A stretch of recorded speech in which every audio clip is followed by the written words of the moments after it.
بسم الله الرحمن الرحیم. سلام او احترامات دې ورسیږي یو ځل بیا هم تاسو قدرمن لیدونکو ته هیله یم تاسو ټول جوړ او روغ اوسئ او د روغتیا جامې پر خپل تنو باندې ولرئ. زده کوونکو نن بیا هم د مثلثاتي تابعګانو مشتق ده. په دې لړ کې موږ دویمه مثلثاتي تابع معرفي کوو. لکه څنګه چې تاسو پوهیږئ یوه جفته تابع ده او په دې لړ کې به موږ مشتق محاسبه کړو چې موږ څنګه کولی شو د دې تابع مشتق په لاس راوړو. خو مخکې تر دې دمه هیله مند یم تاسو زموږ تېر درس لیدلی اوسیږي. ویډیو مو په منظم ډول باندې تر پایه پورې لیدلی اوسیږي او هغه ناحیې چې ما تاسو ته په دې ناحیې کې لیکلي وو په مختلفو بڼو مې تاسو ته وایم مساوي کېږي ساین د اکس تابع مشتق تاسو ته لاسته راوړی وو او پر څنګ کې مې زده کوونکو مختلف ډول مثالونه تاسو ته په دې ناحیې کې کار کړي وو. هغه مو زده کوونکو ټول تاسو په یاد درلودلی وي او د یو تابع مثلثاتي تابع مشتق تاسو زده کړی اوسیږي. عیناً زده کوونکو ساین د اکس تابع مشتق مثلثاتي نسبت تاسو په پام کې نیسئ. همدې ترتیب باندې د نورو مثلثاتي تابعګانو مشتقونه هم تاسو په نظر کې نیسئ.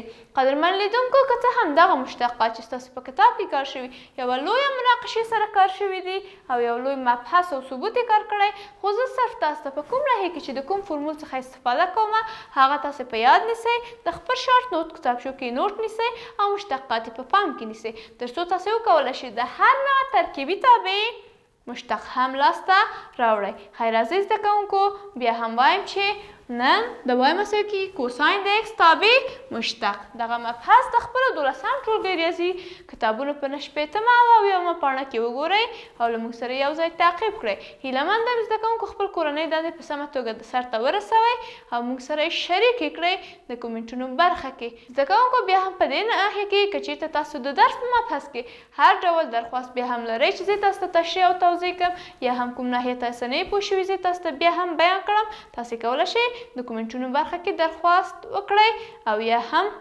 موږ سره خپل دغه پوښتنه شریکه کړئ. زده کوونکو وایم مساوي کېږي کوساین د اکس تابع مشتق دی.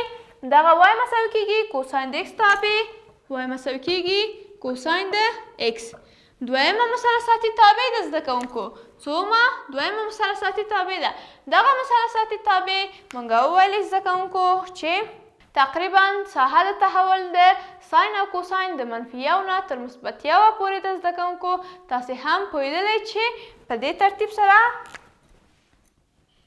منفي یو نه تر مثبت یوه پورې نو زده کوونکو ساحه د تحول ساین او کوساین تابع په دې ترتیب باندې وه او پیریود یې هم زده کوونکو دې ناحیې کې موږ ویلې چې 2 پای په اندازه باندې ده. پیریود یې دې ناحیې کې زده کوونکو او هم دې ترتیب باندې نور مشخصات یې موږ د 10 ټولګي په ترڅ کې وویل. خو هغه مهمه نقطه چې په دې ناحیې کې موږ ورته ویلې وه زده کوونکو دغه یوه جفته تابع وه. وایم مساوي کېږي کوساین د اکس وایم مساوي کېږي سیکنډ د اکس چې کوساین او سیکنډ د یو بل معکوس دي. دغه تابعګانې معمولا وایم زده کوونکو جفتې تابعګانې دي په هر منفي قیمت دوی قیمتونه مثبت راوباسي. مشتق یې چې زه نن اخلم که چېرته زه له ځانه سره ولرم چې وایم مساوي کېږي په کوساین د یو. یو زده کوونکو بهترین مثال د دې ناحیې کې تر څو تاسې وکولی شئ مشتق بیان کړی شئ. د زده کوونکو وای مشتق په وای زبر ورښیم. لومړی بیا هم د یو زبر مشتق اخلم. مشتق د ناحیې کې بیا هم د زاویې اخلم او مشتق د نسبت کوساین منفي ساین. منفي ساین ده کومې زاویې؟ هماغه زاویې. زده کوونکو کله چې موږ د ساین نه په مشتق اخیستو نسبت چې تغییر کو کوساین خو هیڅکله علامه تغییر نه کوله. خو منفي دې ناحیې کې زده کوونکو دویمه مثلثاتي تابع چې موږ وایو چې کوساین د اکس ده دغه قانون یا هم شرط له ځانه سره لري چې کله لومړی کې چې موږ مشتق د زاویې واخیستو نوبت چې کله دې ناحیې کې نسبت یا هم تابع ته رسیږي حاصل مثلثاتي نسبت ته رسیږي نو زده کوونکو دې ناحیې کې دغه مشتق یا هم مثلثاتي تابع له ځانه سره منفي لري په هماغې زاویې باندې مشتق اخیستل کېږي. خیر نتیجه وای زبر مساوي کېږي منفي یو زبر ضرب د ساین د یو د کومې تابع مشتق شوه؟ د وای مساوي کېږي زده کوونکو کوساین د یو تابع مشتق شوه. که چېرته زه دغه په اکس کې بیان کړم زده کوونکو که چېرته زه تابع ولرم چې وای مساوي کېږي په کوساین د اکس کوساین د اکس دا ځل مو سره دې ناحیې کې زاویې اکس درکول شوې. خیر مشتق لومړی وایم چې وای زبر مساوي کېږي دې ناحیې کې مثلثاتي مشتق د اکس مشتق یا هم یو زبر دی نهی که یو کوساین مشتق منفی ساین په کومې زاویې په هماغې زاویې اکس باندې هی نتیجه وای زبر مساوي کیږي منفي ساین د اکس منفي ساین د اکس د دې تابع مشتق شو. زده کوونکو تاسې ولیدله چې دویمه مثلثاتي تابع چې کله مشتق اخلو کله چې نسبت څخه موږ دی نهي کې یا هم اصل تابع څخه موږ مشتق اخلو تابع خپل حالت تغیروي او له ځانه سره یو منفي هم لري. نو زده کوونکو د کتاب د مثالونو په لور باندې ورځو چې کوم مثالونه په دې ناحیه کې تاسو ته ښودل شوي حلوو به تمرین به بیا هم ستاسې کورنۍ دنده شي. زده کوونکو لومړی مثال کې 2 دانې شمېرې درکول شوي دي. لومړنۍ شمېره ساین د 2 الفا فورمول کارېدلی ده او 2 تابعګانې چې هم تیر درس هم زموږ نننی لس پکې تکراریږي.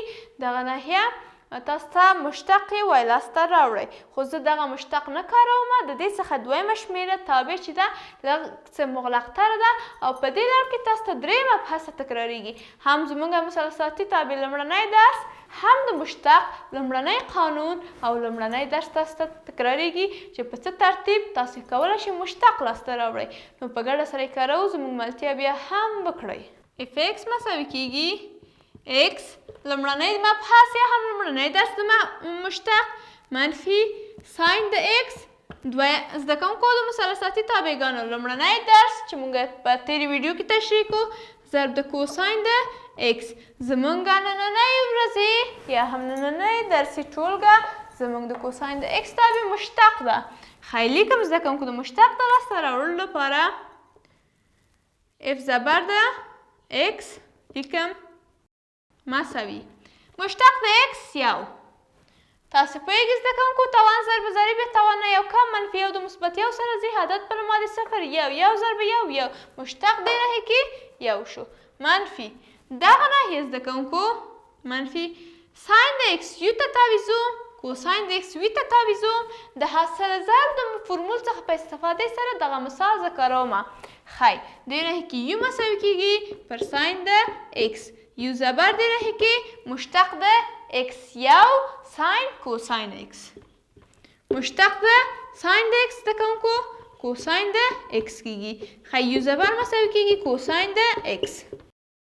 بل زده کوونکو موږ یو بل تعویض هم درلوده چې وي مساوي کیږي کوساین د x زده کوونکو وي زبر مشتق بیا هم د زاویې څخه مشتق اخلو دی ناحیه کې مشتق د x یو کوساین منفي ساین د کومې زاویې هماغې زاویې ښایي وي زبر دی ناحیې کې منفي ساین د x. په دې ترتیب سره دغه مشتق موږ لاسته راوړ. ښایي دې ناحیې کې یو فرمول زه کاروم چې یو زبر ضرب د وي مثبت وي زبر ضرب د یو دغه هغه فرمول و چې موږ د حاصل ضرب په مشتق کې کار کړی و. ښایي راځئ زده کوونکو اف زبر د x بیا هم مساوي کیږي دې ناحیې کې یو په خپله منفي هم ساتم زده کوونکو. یو تابع مشتق څنګه شو یو زبر لومړی راغلی مشتق کوساین د x وي تابع کوساین د x مثبت وي زبر منفي ساین د x یو منفي زده کوونکو ورته نیسم ځکه چې منفي تغییر د علامه ورکوي او دغه ناحیه علامه مثبت ده یو تابع ساین د x. ښایي په دې ترتیب سره زده کوونکو او دغه ناحیه به هم زه تاسو ته جدا کړم تر څو تاسې ګیج نه شئ. زده کوونکو اف زبر د x مساوي کیږي یو منفي کوساین x ضرب کوساین x کوساین مربع x یو دانه کوساین ضرب د یو دانه کوساین د هم نوع قاعدونو یو قاعده توانونه سره جمع کوو. ښایي کوساین مربع x په همدې ترتیب مثبت ضرب د منفي یو دانه ساینونه زده کوونکو یو دانه نیسمه توانونه جمع کومه ساین مربع x. قدرمن لیدونکو دې ناحیې کې لیکم چې اف زبر د x قدرمن لیدونکو موږ کوساین د 2 الفا فرمول لسم ټولګي کې کوساین 2 الفا ساین 2 الفا تانجانت 2 الفا فرمولونه موږ ویلو او ومو ویلې چې کوساین د 2 الفا 3 فرمولونه لري. یو د کوساین د 2x د فرمولونو له جملې څخه زده کوونکو دا ده چې کوساین مربع x منفي ساین مربع x. په دې ترتیب سره ښایي لیکم چې یو منفي کوساین د 2x فرمول په دې ناحیه کې کارېدلی زده کوونکو. په کومې ناحیه کې؟ په دې ناحیه کې یو منفي کوساین د 2x فورمول کارېدلی او مجموعاً زمونږ د دې مثال ځواب هم همدغه شو چې تقریبا 3 دانې درس یا هم د 3 ویډیوګانو د 3 مباحثو درس په یو مثال کې کارېدلی و. نو قدرمن لیدونکو هیله یم تاسې ساده x مشتق د ساین x تابع مشتق او کوساین x تابع مشتق لیدلی وي.